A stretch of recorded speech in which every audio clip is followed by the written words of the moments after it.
सारण में अपने कक्षा 12 के लिए मानव भूगोल विषय में अध्याय 4 अब तक पढ़ चुके हैं। आज अपने अध्याय 5वां शुरू करेंगे, जो कि जनसंख्या, प्रवास और मानव विकास की संकल्पना के बारे में हमें विस्तार से बताता है। इस अध्याय को अपने 3 पार्ट में पूरा करेंगे। इसका जो पहला पार्ट है, जो कि ये वीडियो है, उसके अंदर अपने प्रवास का अर्थ यानी प्रवास के बारे में हम जानेंगे कि प्रवास होता क्या है, इसके अर्थ के बारे में पढ़ेंगे। साथ ही इसके भेद कौन से हैं और किन पक्षों के तहत प्रवास का अध्ययन किया जाता है, उन पक्षों के बारे में विस्तार से अध्ययन करेंगे। इस अध्याय का जो सेकंड भाग होगा वो है प्रवास के प्रकार और परिणामों को हमें विस्तार से बताएगा। और जो इस अध्याय का तीसरा भाग है वो है मानव विकास की संकल्पना के बारे में विस्तार से उस तीसरे पार्ट के अंदर विस्तार से चर्चा की जाएगी। अगर आपने अभी तक इस चैनल को सब्सक्राइब नहीं किया है, अगर आप पहली बार विजिट कर रहे हैं तो उसको तुरंत कर लें। साथ में पास में दिया गया बेल आइकन भी दबाएं, ताकि जैसे ही नया वीडियो अपलोड किया जाता है तो उसकी तुरंत सूचना आपको मिल जाए। इसके अलावा आपने अगर पिछले वीडियो अभी नहीं देखे हैं पिछले अध्यायों के, तो उनके लिंक मैंने नीचे डिस्क्रिप्शन बॉक्स में डाले हैं, तो आप उन लिंक पे क्लिक करके उन अध्यायों को देख सकते हैं। साथ ही इस वीडियो लेक्चर के खत्म होने के बाद इस टॉपिक से संबंधित एक ऑनलाइन टेस्ट भी मैंने नीचे डिस्क्रिप्शन बॉक्स में उसका लिंक दिया है, तो आप उस लिंक पर जाके क्लिक करके आज के अध्याय से संबंधित ऑनलाइन टेस्ट जरूर दें, ताकि आपको पता लगे कि इस वीडियो को देखने के बाद आपने अध्याय को कितनी अच्छी तरह से सीखा और समझा। तो चलिए शुरू करते हैं आज का हमारा मुख्य टॉपिक, जो कि जिसमें हम ये सीखेंगे कि प्रवास का अर्थ क्या है, किसे कहते हैं प्रवास, इसके प्रमुख भेद कौन कौन से और किन पक्षों के तहत प्रवास का अध्ययन किया जा सकता है। सर्वप्रथम अपने ये देखते हैं इस अध्याय में कि प्रवास होता क्या है, प्रवास कहते किसे हैं। देखिए, प्रवास का सामान्य अर्थ है जब व्यक्ति एक स्थान को छोड़कर या त्याग कर किसी दूसरे स्थान पर जाकर रहने लग जाता है या बस जाता है, तो इसको बोला जाता है प्रवास। यानी एक व्यक्ति या एक पूरे व्यक्तियों के समूह द्वारा जब स्थानांतरण होता है, जब वो अपनी जगह को छोड़कर त्याग कर किसी दूसरी जगह पर जाकर रहने लग जाते हैं, बस जाते हैं, तो इसको बोला जाता है प्रवास। यहाँ प्रवास और यात्रा में भेद होता है। यात्रा में व्यक्ति एक जगह से दूसरी जगह पर जाता है और थोड़ी देर बाद में वापस अपने मूल स्थान की ओर लौट आता है। लेकिन प्रवास में व्यक्ति जो होता है वो स्थायी और अस्थायी रूप से जिस जगह को छोड़कर जाता है कि किसी नई जगह पर जाकर बस जाता है या रहने लग जाता है, इसको प्रवास कहा जाता है। प्रवास जो है, इसके 2 अन्य नाम भी सामान्यतः प्रचलित हैं। एक इसका जो प्रचलित नाम है वो है प्रवसन। प्रवास को प्रवसन भी बोला जाता है और इसको स्थानांतरण भी बोला जाता है। यानी व्यक्ति अपने स्थान को बदलता है तो उसको बोला जाता है प्रवास। यहाँ परीक्षा की दृष्टि से बोग महोदय की एक परिभाषा मैंने लिखी है, वो अपने देख लेते हैं।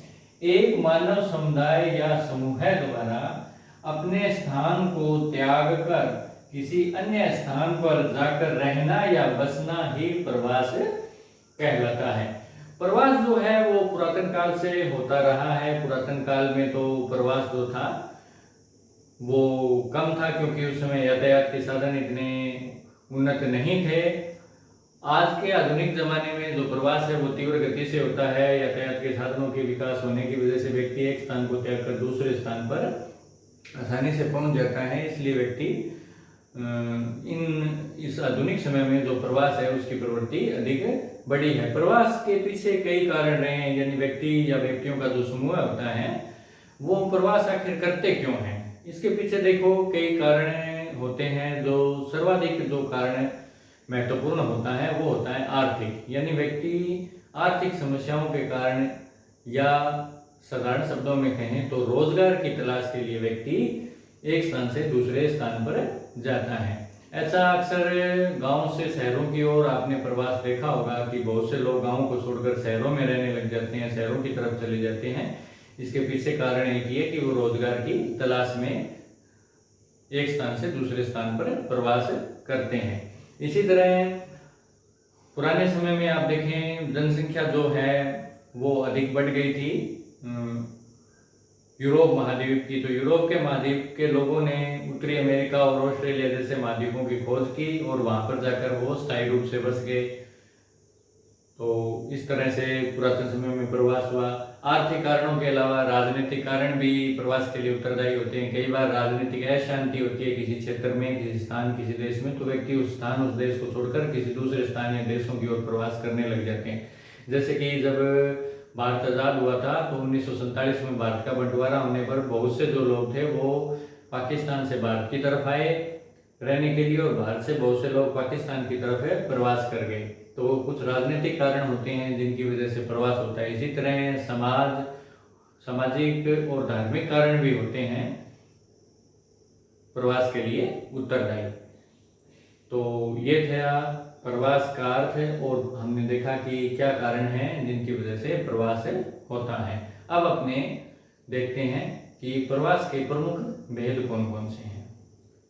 अब अपने प्रवास के प्रमुख भेद देखते हैं कि कौन से दो भेद होते हैं। देखिए, जैसे कि हमने प्रवास के बारे में पढ़ा कि प्रवास का सामान्य अर्थ होता है व्यक्तियों का एक स्थान को त्याग कर दूसरे स्थान पर जाकर रहना या बसना प्रवास कहलाता है। तो आप्रवास और उत्प्रवास जो हैं वो दोनों इस प्रवास से जुड़े हुए ही शब्द हैं। तो आप देखें प्रवास में क्या होता है, व्यक्ति एक स्थान को छोड़ता है और दूसरे स्थान पर जाकर रहने लग जाता है। तो ये दो स्थानों को इंगित करते हैं। कौन से दो स्थान? जब व्यक्ति किसी स्थान पर जाकर रहने लग जाता है, किसी स्थान पर आ जाता है, तो उसको बोला जाता है आप्रवास, यानी आना। बाहरी स्थान को छोड़कर किसी स्थान पर व्यक्ति या व्यक्तियों के समूहों का आना क्या कहलाता है? आप्रवास। आ से आना। ये बोर्ड परीक्षा 2020 के अंदर पूछा भी गया था कि आप्रवास किसे कहते हैं। तो आप्रवास का सामान्य अर्थ हुआ कि किन्हीं बाहरी स्थानों को छोड़कर त्याग कर जब व्यक्ति किसी स्थान पर आकर रहने लग जाता है तो इसको बोला जाता है आप्रवास। इसी तरह उत्प्रवास क्या होता है? उत्प्रवास में व्यक्ति किसी स्थान को छोड़कर जाता है तो जाना उत्प्रवास हो गया। किसी स्थान को त्याग कर छोड़कर जब व्यक्ति या व्यक्तियों का समूह चला जाता है तो उसे क्या कहा जाता है? आप्रवास। इसको अपने एक उदाहरण द्वारा समझने का प्रयास करते हैं। मान लीजिए ये कोई दो स्थान है, एक है ए और एक है बी, ये दो जगह हैं। अब व्यक्ति या व्यक्तियों का समूह क्या करता है? ए स्थान को छोड़कर त्याग कर बी स्थान पर जाकर रहने लग जाता है। तो ए स्थान को वो छोड़कर गए, ए स्थान को वो त्याग कर गए, यहां से वो चले गए।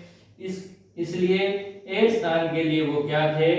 वो व्यक्ति या व्यक्तियों के समूह क्या थे? वो थे उत्प्रवासी, यानी यहां से वो चले गए। इसी तरह वो जाकर बी स्थान पर रहने लगे, वहां पर वो आ गए, इसलिए यहां वो क्या कहलाए? यहां वो अप्रवासी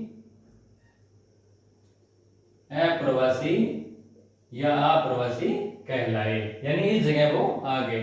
तो किसी स्थान को छोड़कर चले जाना उत्प्रवास, किसी स्थान से और किसी स्थान पर आकर बस जाना अप्रवास कहलाता है। तो ये थे प्रवास के प्रमुख भेद। अब अपने देखते हैं प्रवास के प्रमुख पक्ष कौन कौन से होते हैं, किन पक्षों के तहत अपने प्रवास का अध्ययन कर सकते हैं।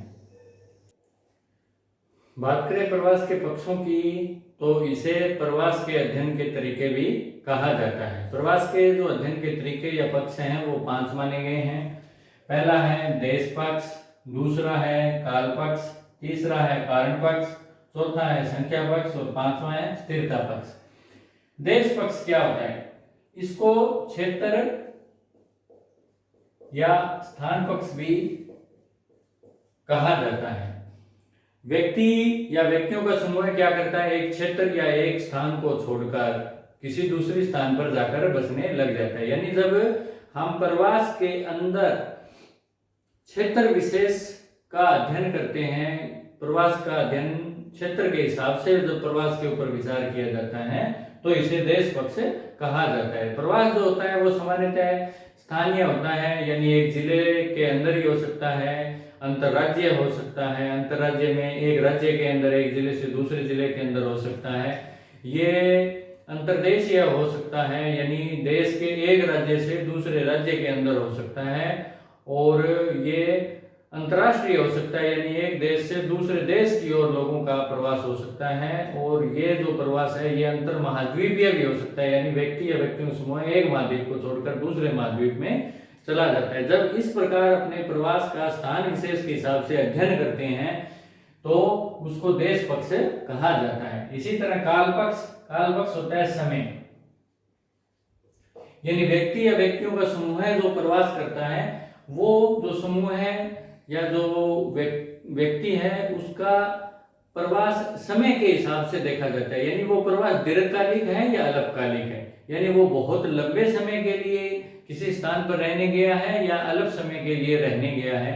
जब इस तरह से इस तथ्य पर विचार किया जाता है प्रवास के, तो इसको बोला जाता है काल पक्ष। इसी तरह कारण पक्ष के अंदर हम प्रवास के कारणों का अध्ययन करते हैं कि क्या वजह होती है, किन वजहों की वजह से, किन कारणों की वजह से व्यक्ति प्रवास करता है। वो कारण भौतिक हो सकते हैं, वो कारण राजनीतिक, धार्मिक, सांस्कृतिक और आर्थिक हो सकते हैं। तो जब कारणों का अध्ययन किया जाता है प्रवास के, तो उसको बोला जाता है कारण पक्ष। इसी तरह संख्या पक्ष, यानी कितनी संख्या में प्रवास होता है किसी स्थान विशेष पर, ये देखा जाता है। वो स्थान कोई क्षेत्र या देश हो सकता है, कोई राज्य हो सकता है। उसमें यह देखा जाता है कि कितने उत्प्रवासी हैं, यानी कितने जाने वाले लोग हैं, और कितने अप्रवासी हैं, यानी उस क्षेत्र में कितने लोग आने वाले हैं। यानी किसी देश या किसी क्षेत्र में उत्प्रवासी और अप्रवासियों की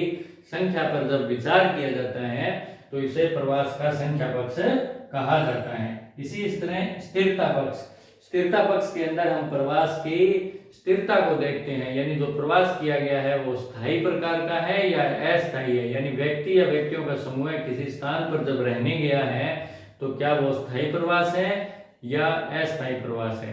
तो जब इस तथ्य पर विचार किया जाता है तो इसको बोला जाता है स्थिरता पक्ष। तो ये थे प्रवास के प्रमुख पक्ष या अध्ययन के प्रमुख तरीके। तो यह था आज का हमारा मुख्य टॉपिक, जिसके अंतर्गत हमने प्रवास का अध्ययन किया, जिसमें हमने जाना कि प्रवास का अर्थ क्या होता है, प्रवास के प्रमुख कारण क्या हैं, प्रवास के भेद, और आखिर में हमने प्रवास के प्रमुख पक्षों का भी अध्ययन किया।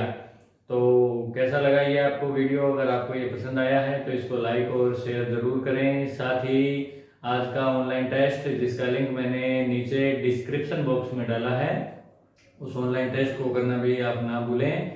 तो चलिए मिलते हैं आज के लिए इतना ही, एक नए वीडियो में एक नए टॉपिक के साथ।